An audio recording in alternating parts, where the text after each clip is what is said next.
کے اجر کو ہرگز ضائع نہیں کرتے. جب چیزیں بہت مشکل ہو جائیں تو اللہ تعالیٰ سے دعا مانگے. پھر آگے اللہ فرماتے ہیں 172 آیت میں، جن لوگوں نے زخم کھایا اس کے بعد اللہ اور اس کے رسول کی پکار پر انہوں نے لبیک کہا. یعنی جنگ احد سے پلٹ کر جب مشرکین منزل کی طرف چلے گئے تو انہیں ہوش آیا. یعنی کہ یہ بھی بڑا دل ہلا دینے والا واقعہ. انہوں نے آپس میں کہا یہ کیا حرکت ہم سے ہوئی کہ محمد کی طاقت کو توڑ دینے کا جو بیش موقع ہمیں ملا تھا اسے کھو کر چنانچہ ایک جگہ ٹھہر کر انہوں نے آپس میں پھر مشورہ کیا کہ مدینہ پر فوراً حملہ دوسرا کیا جائے، لیکن پھر ہمت نہ پڑی اور مکہ واپس چلے گئے. ادھر آپ صلی اللہ علیہ وسلم کو یہ اندیشہ تھا کہ یہ لوگ کہیں پھر نہ پلٹ آئیں، اسی لیے جنگ احد کے دوسرے ہی دن آپ نے مسلمانوں کو جمع کر کے فرمایا کفار کے تعاقب میں چلنا ہے. اگرچہ نہایت نازک موقع تھا مگر پھر بھی جو سچے مومن تھے وہ جان نثار کرنے کے لیے آمادہ ہو گئے. آپ صلی اللہ علیہ وسلم کے ساتھ ہمراہ الاسد تک گئے جو مدینہ سے 8 میل کے فاصلے پر واقع. اس آیت کا اشارہ انہی فداکاروں کی طرف ہے. اور جن سے لوگوں نے کہا کہ تمہارے خلاف بڑی فوجیں جمع ہوئی ہیں ان سے ڈرو، تو یہ سن کر ان کا ایمان اور بڑھ گیا. انہوں نے جواب دیا ہمارے لیے اللہ ہی کافی ہے، وہی بہترین کارساز ہے. یعنی جب چیزوں میں مشکل آ جائے تو اللہ سے دعا مانگا کریں، حسبنا اللہ و نعم الوکیل. یہ وہ کلمہ جسے ابراہیم علیہ السلام نے اس وقت کہا جب انہیں آگ میں ڈالا گیا تھا تو آگ ان پر ٹھنڈی ہو گئی تھی. اسی پر ہمیں توکل کا ذکر ہے اس آیت میں. پھر آگے اللہ تعالیٰ 174 آیت میں فرماتے آخر کار وہ اللہ تعالیٰ کی نعمت اور فضل کے ساتھ پلٹا، ان کو کسی قسم کا ضرر بھی نہ پہنچا، اللہ کی رضا پر چلنے کا شرف بھی نہ حاصل ہوا، اللہ بڑا فضل فرمانے والا ہے. یعنی کیا ہوا کہ جب انہوں نے اللہ پہ بھروسہ کیا، کیونکہ ہمیں معلوم ہونا چاہیے کہ جب جنگ احد سے واپس آئے تو بہت سے لوگ جو ہیں بہت شدید زخمی تھے اور ہر گھر سے کوئی نہ کوئی شخص جو ہے وہ شہید ہو چکا تھا. سارا جو مدینہ تھا اس میں اس طرح کا سناٹا سا چھایا ہوا تھا، اور یہاں تک کہ نبی کریم صلی اللہ علیہ وسلم کے دانت مبارک جو ہیں وہ شہید ہو چکے تھے. اس کے باوجود جب اللہ کے نبی صلی اللہ علیہ وسلم نے منادی کرائی تو وہ تمام لوگ جو زخمی تھے، جن کے زخموں سے خون رس رہا تھا،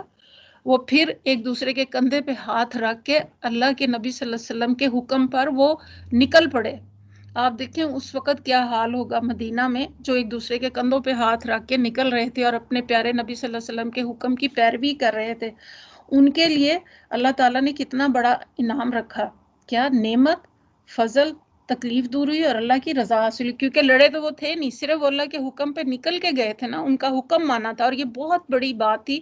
کہ اپنی میتیں چھوڑ کے، شہداء کی جو ہیں چھوڑ کے، اور اپنے گھروں سے دوبارہ نکلنا، ان کے زخموں سے خون رس رہا تھا، تو اپنے پیارے نبی کی اور اللہ کے حکم کے مطابق وہاں سے نکلے. آگے آیت نمبر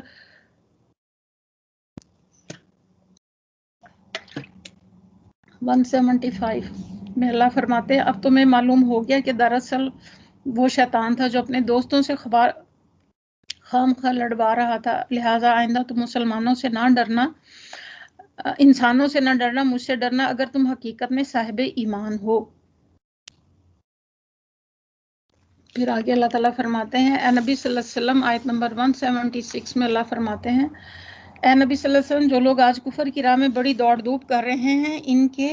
ان کی سرگرمیاں تمہیں آزردہ نہ کریں، یہ اللہ کا کچھ بھی نہ بگاڑ سکیں گے. اللہ کا ارادہ یہ ہے کہ ان کے لیے آخرت میں کوئی حصہ نہ رکھے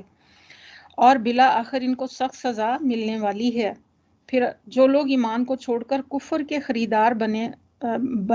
ہیں وہ یقیناً اللہ کا کوئی نقصان نہ کریں گے،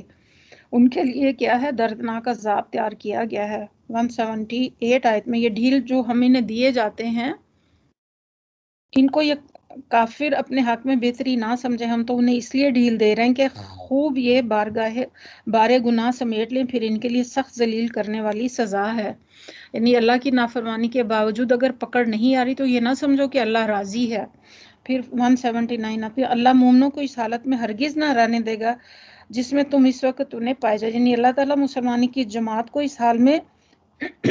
دیکھنا پسند نہیں کرتا کہ ان کے درمیان سچے اہل منافق سب اکٹھے ہو کر رہیں. آگے اللہ فرماتے ہیں اللہ کر کے رہے گا. پھر اللہ کا یہ طریقہ نہیں کہ تم کو غیب پر مطلع کر دے، یعنی مومن منافق کی تمیز کرنے کے لیے اللہ تعالیٰ نے یہ طریقہ اختیار نہیں کیا کرتا کہ غیب سے مسلمانوں کو دلوں کا حال بتا دے کہ فلاں مومن اور فلاں منافق، بلکہ اللہ کے حکم سے ایسے امتحان کے مواقع پیش آئیں گے جن میں تجربے سے مومن اور منافق کا حال کھل کر سامنے آ جائے گا۔ اپنے رسول، اور پھر آگے غیب کی باتیں بتانے کے لیے تو وہ اپنے رسولوں میں سے جس کو چاہتا ہے منتخب کر لیتا ہے، لہٰذا اللہ اور اس کے رسول پر ایمان رکھو۔ اگر تم اللہ اور رسول کی خدا ترسی کی روش پر چلو گے تو تمہیں بہت بڑا اجر ملے گا۔ اجر عظیم کس کو ملتا ہے؟ جو ایمان کے ساتھ تقوی اختیار کرتا ہے۔ تقوی انسان کے دل پر چیک ہوتا ہے، ایک کہ برا نہیں سوچنا، کوئی بری بات زبان سے نہیں نکالنی، عمل میں بھی خیال رکھنا، کسی کے ساتھ ہمیں زیادتی بھی نہیں کرنی۔ پھر آگے اللہ تعالیٰ فرماتے ہیں 180 آیت میں، جن لوگوں کو اللہ نے اپنے فضل سے نوازا ہے پھر وہ بخل سے کام لیتے ہیں، وہ اس خیال میں نہ رہیں کہ یہ بخیلی ان کے لیے اچھی ہے، نہیں، یہ ان کے حق میں نہایت بری ہے۔ جو کچھ وہ کنجوسی جمع کریں وہی قیامت کے روز ان کے گلے کا طوق بن جائے گا۔ وَلِلَّهِ مِيرَاثُ السَّمَاوَاتِ وَالْأَرْضِ وَاللَّهُ بِمَا تَعْمَلُونَ خَبِيرٌ۔ زمینوں اور آسمانوں کی میراث میں اللہ ہی کے لیے ہے، تم جو کچھ کرتے ہو اللہ اس سے باخبر ہے۔ یعنی زمین و آسمان کی کوئی چیز کوئی مخلوق استعمال کرے وہ دراصل اللہ کی ملک ہے، اور اس پر مخلوق کا قبضہ تصرف عارضی ہے۔ ہر ایک کو اپنے مقبوضات سے بہرحال بے دخل ہونا ہے، اور آخر کار سب کچھ اللہ ہی کے پاس رہنے والا ہے۔ لہٰذا عقل مند وہ ہے جو اس عارضی قبضے کے دوران میں اللہ کے مال کو اللہ کی راہ میں دل کھول کر صرف کرے، اور سخت بے وقوف ہوا جو اسے بچا بچا کر رکھنے کی کوشش کرے۔ پھر آگے اللہ تعالیٰ آیت نمبر 181 میں فرماتے، اللہ نے ان لوگوں کا قول سنا جو کہتے ہیں اللہ فقیر ہے اور ہم غنی ہیں۔ استغفر اللہ، یہ یہودیوں کا قول تھا کہ قرآن مجید میں جب یہ آیت آئی کہ من ذا الذی یقرض اللہ قرضا حسنا، کون ہے جو اللہ کو اچھا قرض دے، تو اس کا مذاق اڑاتے یہودیوں نے کہنا شروع کیا کہ جی ہاں، اللہ میاں مفلس ہو گیا، بندوں سے قرض مانگ رہے ہیں۔ یہ باتیں ہم لکھ لیں، یہ باتیں بھی ہم لکھ لیں گے۔ اس سے پہلے جو پیغمبروں کو ناحق قتل کرتے رہے وہ بھی ان کے نامہ اعمال میں ثبت ہے۔ جب فیصلے کا وقت آئے گا تو اس وقت ہم انہیں کہیں گے لو اب عذاب کا مزہ چکھو۔ جو سمجھتے ہیں کہ وہ غنی ہے، سمجھتے ہیں اللہ خود نہیں دیتا، ہمارے ذریعے سے دیتا ہے۔ پھر آگے یہ تمہارے اپنے ہاتھوں کی کمائی، اللہ اپنے بندوں کے لیے ظالم نہیں ہے۔ پھر آگے اللہ فرماتے 183 آیت میں، جو لوگ کہتے ہیں کہ اللہ نے ہم کو ہدایت کر دی کہ ہم کسی کو رسول تسلیم نہ کریں جب تک وہ ہمارے سامنے ایسی قربانی نہ کرے جیسے غیب آ کر آگ کھا لے، اس سے کہو تمہارے پاس مجھ سے پہلے بہت سے رسول آ چکے ہیں جو بہت سی روشن نشانیاں لائے تھے۔ یہ سارا سلسلہ جو بنی اسرائیل کا چل رہا ہے، وہ نشانیاں بھی لائے تھے جس کا تم ذکر کرتے ہو، پھر اگر ایمان لانے کے لیے یہ شرطیں پیش کرتے ہیں تم سچے مومن، تو ان رسولوں کو تم نے کیوں قتل کیا؟ پھر آگے فرماتے فَإِن كَذَّبُوكَ فَقَدْ كُذِّبَ رُسُلٌ مِّن قَبْلِكَ۔ اب اے محمد صلی اللہ علیہ وسلم، 184 آیت ہے، اب اے محمد صلی اللہ علیہ وسلم، اگر یہ لوگ تمہیں جھٹلاتے ہیں تو بہت سے رسول تم سے پہلے بھی جھٹلائے جا چکے ہیں جو کھلی کھلی نشانیاں وَزُبُرِ وَالْكِتَابِ الْمُنِيرِ، جو کھلی کھلی نشانیاں صحیفے اور روشن بخشنے والی کتابیں لائے تھے۔ آیت نمبر 185 میں، آخر کار ہر شخص کو مرنا ہے، تم سب اپنے اپنے پورے اجر و قیامت کے روز پانے والے ہو۔ کامیاب وہ ہے جو آتش دوزخ سے بچ گیا۔ وَمَا الْحَيَاةُ الدُّنْيَا إِلَّا مَتَاعُ الْغُرُورِ، جنت میں داخل کر دیا یہی رہی یہ دنیا تو یہ محض ایک فریب ہے۔ یعنی یہاں پہ صرف دنیا کی زندگی میں جو نتائج رونما ہوتے ہیں انہی کو اگر کوئی شخص اصلی اور آخری نتیجہ سمجھ بیٹھے اور انہی پر حق و باطل اور فلاح و خسران کے فیصلے کا مدار رکھے تو در حقیقت وہ سخت دھوکے میں مبتلا ہو جائے گا۔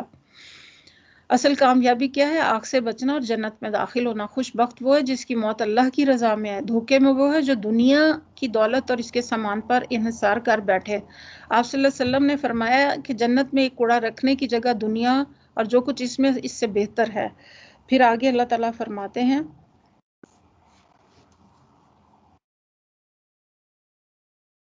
اے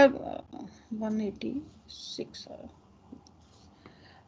یاد دلا ان اہل کتاب کو وہ عہد بھی یاد دلاؤ جو اللہ نے ان سے لیا تھا کہ تمہیں کتاب کی تعلیمات میں پھیلانا ہوگا، انہیں پوشیدہ رکھنا نہیں ہوگا، مگر انہوں نے کتاب کو پس پشت ڈال دیا اور تھوڑی قیمت پر انہوں نے